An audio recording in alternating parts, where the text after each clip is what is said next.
semua. So hari ni Akidah stay di Lumayan Guest House dan Akidah nak buat korang room tour rumah ni.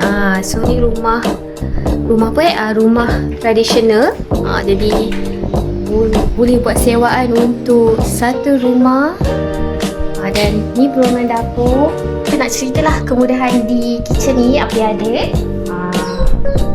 So ada peti ais, water filter untuk minum, jadi tak payahlah nak masak-masak air kan.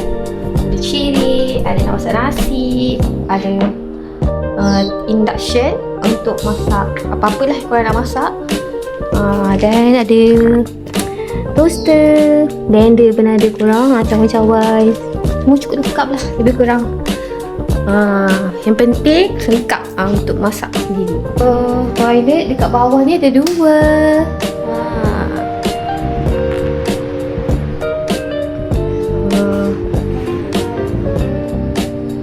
So kat bawah ni ada dua buah bilik. Semua bilik ni ada aircon tau.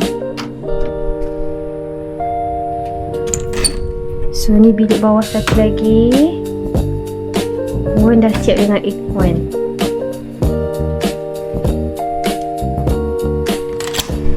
Okay, ni tandas. Gelap tak? Okay, tandas. Besar kan tandas?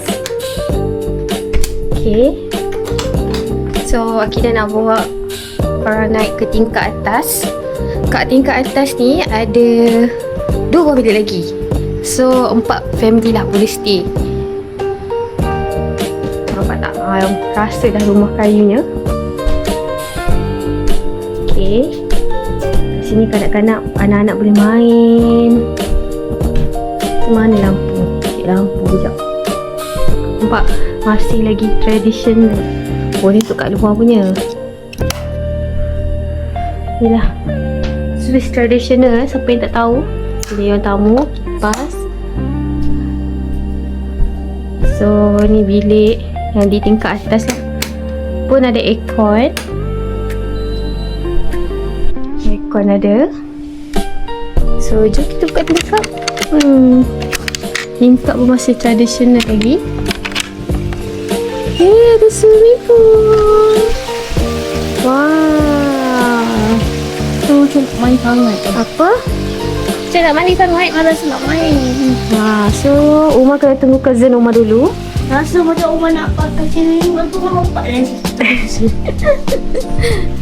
So Akidah nak tunjuk bilik terakhir lah. Kat sini pun ada sediakan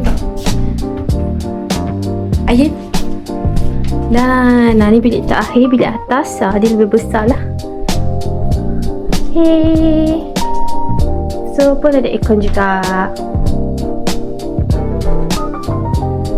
So apa lagi, kalau korang nak mencari homestay untuk satu family besar di Yan, Pantai Meruni, bolehlah datang ke Lumayan Guest House.